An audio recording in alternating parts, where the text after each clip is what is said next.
Hey guys, and welcome back to the Eibar FIFA 20 career mode, episode 44 I think this is, and we are here with the England World Cup. I promised it, you've got it, and also I'd just like to say before this, because you can see my hands going all over the place, this is a pre-recorded voice because this video is pre-recorded itself, so I have already played all the games and I am watching them back with you because, as always, this crappy microphone likes to cut its audio out. But what can you do? And here is the group. Going back to FIFA, we have England, Russia, Sweden and Uruguay.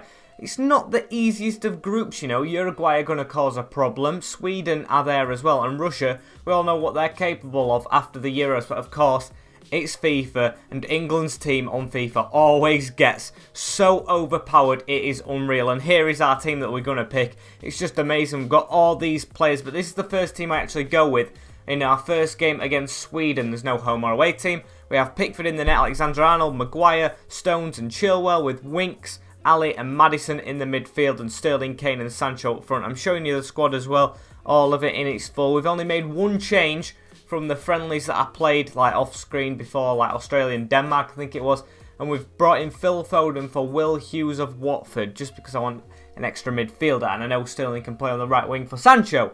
So they are the changes we've made. As I show you all the other groups in the World Cup, we've got all the groups having a big team in them. You can obviously tell who's going through: Brazil, Germany, you know, France is there. I think there's Netherlands and Argentina in one. There we go, we saw it at the end with Spain and Scotland in one of them. But we go into the first game against Sweden high on confidence. I don't know why I just said that, but you know, we're always confident going into these tournaments, and it was, I'm not going to spoil the game, but it wasn't the easiest thing to play in. As you can see, the players are warming up right there: Sterling, Ali, Sancho and Kane. I think Sancho's actually at Manchester United as well on my career mode, but I'm not sure of that. Don't quote me on it. They've got good players as well: Isaac, Forsberg and Lindelof. Don't rule them out of this. They're a really good team as we play. I think it's at the Wallstadion, the stadium. I'm not sure. Yes, it is. I don't know where that is. If you know where it is, please leave a comment, because I'm not actually sure myself. I've heard of the name, but I actually don't know the placement of the stadium as we go into this World Cup. It would be good if our first trophy we could pick up on this career mode would be the World Cup with England. That is just good luck for some as the national anthem plays. You won't be able to hear any audio in the background as well, because it is the game audio that actually corrupted, not the microphone, but it went over the microphone audio, so it doesn't work. But as you can see, we take the kick-off, we just blast it about, trying to make a move. Chilwell on the ball, goes into the middle to Maddison, and I've got to tell you, Maddison, if he hasn't moved club already, he is a beast in this game. I loved playing with him in this game as we get kicked off. Alexander-Arnold, we started actually pretty brightly, but the first highlight came to them coming down this wing. They couldn't put a pass through, and big Harry Maguire, slabhead, gets the interception down to Jadon Sancho, plays a 1-2 with Dele Alli, who makes the chip through ball over to the top. Sancho as well, another really good play. I don't think I'll get him at Eibar anytime shortly, but he puts the ball in to Raheem Sterling, and it was the worst player who could have received that, straight over the bar, blasting it over. As he gets another run, Alexander-Arnold this time tries to cross it to Sterling again. Don't know why they're all going to Raheem Sterling, the small man, and it's punched away from the keeper again. I think it's Olsen in the goal, who was really good. We get so many corners in this game. So many corners. This is just one of them. I don't think we take this chance. To the edge of the box, Harry Maguire. I tried to dummy it and then take the shot, but it was always never going to go in. Big Harry Maguire taking the shot from centre-back. But Jadon Sancho on the ball again, coming down the wing, goes into the inside. Harry Kane, haven't really utilised him a lot in these first 30 minutes. Get him back on the ball in the middle of the park, tries to play it again. We just play it too much, but we finally get it to Dele Alli, tries to slot it through again, and we just overplaying the ball in this first couple of minutes. I can understand being shaky a bit though, but in the 40th minute, Winks finds his way to Jadon Sancho on the wing. Jadon Sancho gets around his man, leaves him for dead. The cross is easy to James Maddison, who scores the first England goal of the World Cup. A really good finish. It wasn't really one he could afford to miss after the cross from Jadon Sancho found him at the back post. He just peeled off from the defender and volleyed it straight past Olsen into the back of the net to give us the 1-0 lead. But it wasn't easy. Almost half-time. We actually get another chance here. Straight through to Jadon Sancho, who just runs through on goal. I thought this is a certain goal. I was contemplating driven shotting it, but I thought the keeper would just stick his leg out. And I probably should have, because it hit the post. So what can you do? But we go into half-time, 1-0 up. No substitutions made of yet. We get a chance straight away with Maddison in the second half. Looking back at this when I was editing the video, I should have sweated that to Sterling. Definitely. Like Harry Kane should have done in the World Cup against Croatia. Yeah, still haven't forgiven him for that. But then they actually get one of like the first chances of the game. They don't take it though. We defend and we actually struggle a bit to get it out from the back, but we end up doing so. And Jadon Sancho bearing down on the net. This was a bit of a skill move that I tried to do, and I tried to just make a good finish, but it was on his left foot and no luck there as the keeper saved it. And we made the changes after that. Ruben Loftus-Cheek coming off the bench. I gave Rashford a go at right wing. I don't know why I did that. I thought he could play right wing. It's actually left wing that he plays, silly me. And Wan-Bissaka coming on as well. I didn't even swap Sterling to the right mid. What was wrong with me?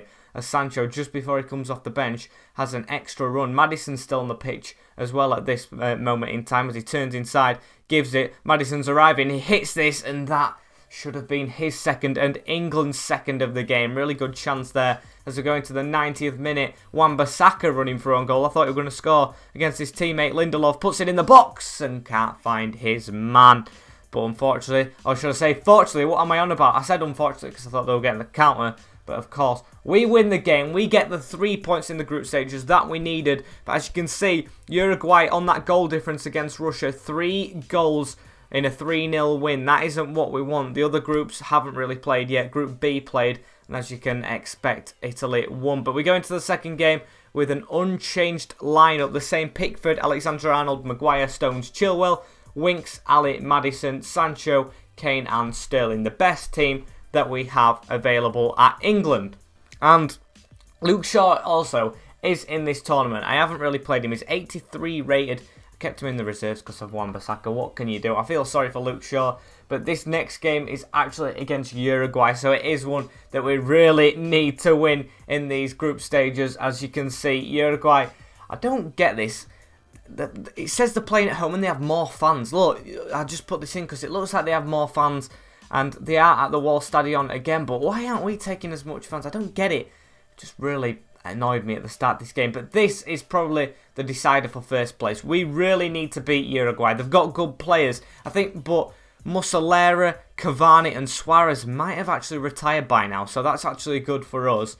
So they are a good team still. Players like Quaternes, Jimenez, Torreira, Gomez as well up front. I think he plays for Celta Vigo in our league when we're managing Eibar, and we actually get a lucky break here through the legs from John Stones, and Winks in the middle coming down this right hand side, plays it to Jadon Sancho. It was just a bit early, kept that in because I thought that was a really good chance, but we've still got another one.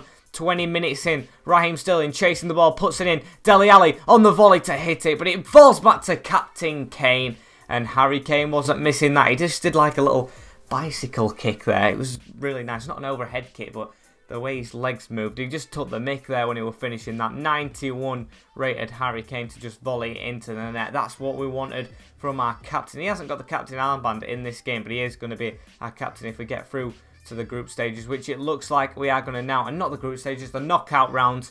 Sorry, this is live. I just don't know what I'm talking about. As we get another chance, Sterling dribbling through the whole team. And I thought we were going to get a penalty there. I thought I kept it in because we were just going to get Sterling to slip in the box and get a foul on us, but it wasn't to be as Sancho nicks the ball here, straight through to Harry Winks, who started the move. Harry Winks through on goal against Sendero, and he finishes it. Harry Winks, the second goal scorer in this game. We're 2-0 up against Uruguay in the group stages, and we actually scored 1 minute into the actual added time that was allocated at the start of it, but I'm not complaining. We've actually scored a goal ourselves in added time, which we never usually do in these games, as Harry Winks gets his goal, assisted by Harry Kane, and the Tottenham boys link up for that goal as we go into half-time straight afterwards. So yeah, good half from us.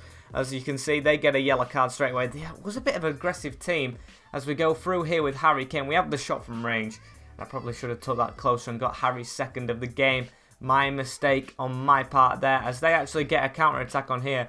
Gomez goes down the wing to Nandez, who takes the shot, and that was their first shot of the game. I think they were offside as well, so it doesn't really matter. I think we subbed Loftus-Cheek on at this moment in time. I'm not really sure, as Kane goes through again, and that is a good parry from the keeper. As you can see, I'm aggravated there, the manager, that didn't go in. Sterling with another shot across the net, hoping that would go in, and it didn't. Rashford's now on the pitch as well, I think at left wing. I realised after the game previously that he needs to be playing left wing. I thought I was going to give a penalty away there with Alexander Arnold, but Pickford punches it. We need to get his head in it. Dele Alli with a big header, and we don't concede there. And then late on, Raheem Sterling with a beautiful switch. We're coming down this left-hand side from the right into the middle. Dele Alli messed it up. I thought that was going to be a goal. Kept it in. Good piece of play, but it wasn't to be, as they get a counter-attack again. Counter-attack FC Uruguay, as they get a shot off, and that's actually probably the first process shot. And I actually gave him a second one here. Pickford with a huge mistake from the goal kick, but he redeems himself with that save. Danger not averted though. I ran away with John Stones thinking the danger was gone, but Harry Maguire keeps it at 2-0 with that block in the 90th minute. That could have put the pressure on if they would have scored there. And we switch it out, aiming for the corner flag with Marcus Rashford with the last 2 minutes on the clock. They get the ball, but it doesn't matter. The final whistle has gone. We've got 2 wins out of 2 with this OP England team, and it looks like we are going to go through to the knockout rounds, no problems, unless Russia can beat us and Uruguay score a lot, which could cause a nervy ending if we're not going to finish first. But I hope we can finish first. I know where we finish, but I'm not going to tell you because you've got to stay around for this last game. You can already see who's going to win the groups, and the goal scorers. You got some unusual ones in, like this guy from Hungary and Czech Republic, but you got Eden Hazard leading the way, Griezmann, Dybala, Barella, all the ones you expect. And for this final game of the group stages, seeing as we are guaranteed to go to the knockouts, I changed the team heavily. We've got Nick Pope in net, Wan-Bissaka, who's 87 rated, and to say he's our rotation right back, that says a lot about the power of this team. We've got Gomez as well, overpowered on FIFA, 84 rated as well, with Keane and Shaw in the defence. Phil Foden in the CDM role, doesn't play CDM, but I thought I'd trust him there, with Loftus-Cheek and Mason Mount in front of him, the 2 Chelsea youngsters there, Rashford, McNeil, and Tammy Abraham up front, another Chelsea player. I don't know where Dwight McNeil is, but I can't see him being at Burnley in this career mode. 82 rated with probably his second England cap. I brought him up for the Australian game where he actually played pretty decent indeed. So yeah, I think this is like his second England cap. And we're at the Wall Stadion again, of course, and we actually get like the home advantage. I don't know what it is with FIFA. I've said it already in this video. And Russia actually brought a lot of fans to this game, and they put up a really good game, as you can see. Mario Fernandes causing problems. So we're 5 at the back with 3 and 2 up front, so they were ready for the counter-attack like Uruguay, but they didn't really need to. They kept the pressure on us all game. High press from them. Look, we couldn't get away from this corner. Over the top, headers flying all over, limbs as well, not even in the crowd, as they still beat us in the air with everything. Probably Harry Maguire should have been on for this game with his big head. But yeah, that corner was a bit nervy for me. They get another highlight straight afterwards, going into the middle with a good chip ball to Mirachuk. Zobnin, he was causing the problems for them this game. Straight through to Chalov, who was through. Golovin as well, the Monaco youngster, putting it down the line. We slid in, didn't get there. The sweaty, kind of sweaty goal across the box. We couldn't block it with Gomez or Pope. And we find ourselves 1-0 down to the team at the bottom of the group, which isn't ideal going into the knockout rounds. We don't want to be second place as Uruguay. If they win by more goals than us, as we are losing, they could go through even though we beat them. So it isn't the best. They keep the pressure on as well. They're going for a second. They're not going to sit back on that, even though they're probably not going to get through if Uruguay win their game against Sweden. Chalov almost scored. I thought that was going to be a cross to Mario Fernandes arriving at the back post, but it almost dipped over Nick Pope, who didn't seem to really challenge for the ball, as they cross another one in straight to Pope this time. They're keeping the pressure on us highly, and finally we get a good chance here as first of the game. Loftus-Cheek with a worldie of a ball over the top to Dwight McNeil, who gives it in the middle to Tammy Abraham, just has to pull it back for Ruben Loftus-Cheek coming at the back post, who hits it over, and my manager, or me shall I say, Maximilian Stentonio, was absolutely distraught that he missed that, and he should have finished it. But another good ball over the top to Dwight McNeil, running through on goal. He's absolutely taken out. I thought that was going to be a red card in added time of the first half. It was just a rough challenge from the centre-back or right-back. He only got a yellow card. I thought that might have been a red, but Rashford had the free kick. I thought it's going to be half-time as soon as I pass the ball, so screw it. I'll go for the shot, and it's a side net. And I don't know why I thought that was in when I took it, but it was well wide. And we go into half-time 1-0 down to Russia. Not ideal from us, but we tried to get off to a bright start in this second half, playing in the brightness of the sun. I'll say that'll put me off, but it's not really a good excuse. As we tried to come down the left-hand side, we were challenged in the area of the left-hand side, and Rashford into the middle. Mason Mount looking for Tammy Abraham to make the run, or should I say Rashford? I think I put Rashford in the middle for this game, and it's saved by the keeper. Really good save. I think it was Popev, their keeper. I'm not sure on that. But yeah, they don't stop coming as Mirachunk puts the ball over to Bakayev, who was really good as well on the right wing. I think they changed the formation or something. Maybe he's a centre mid. But look at that challenge from Joe Gomez. Saved as a certain goal from Golovin, or Cheryshev actually. They put him on as well. They made changes in the second half. Look at that for a sliding challenge. Nick Pope, I think it was going to go through your legs, mate. So keep them shut in future, because they are still having attacks. Golovin with the ball into the box. Nick Pope collects that one to his chest though, and we tried to get a counter-attack up to Tammy Abraham, who hadn't had the best of performances. We can see Kane being a standout striker in the knockout rounds after this performance. Still gets the ball though, tries to put it through, and look, that passing isn't good, and he came straight off after that. I subbed him going into the menu after that for Harry Kane to come onto the field, and it's kind of a good job I did, because we get a counter-attack off here as Mason Mount comes forward, actually links up with Harry Kane, better than he links up with Tammy Abraham, his teammate, and Harry Kane goes through the defence, allowed to come inside, and hits it close post. We have a late leveller in the 86th minute, courtesy of Harry Kane off the bench.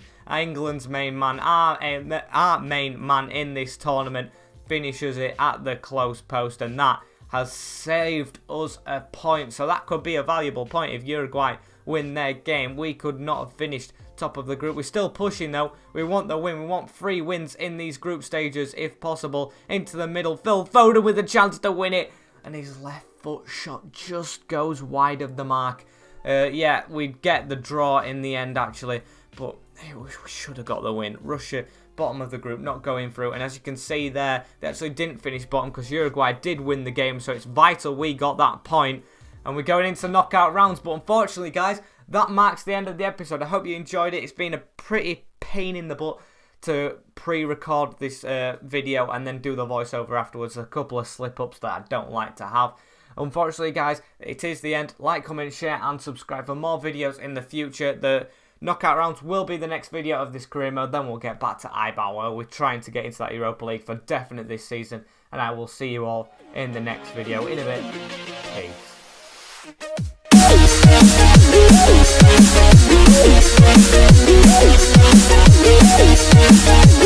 right back.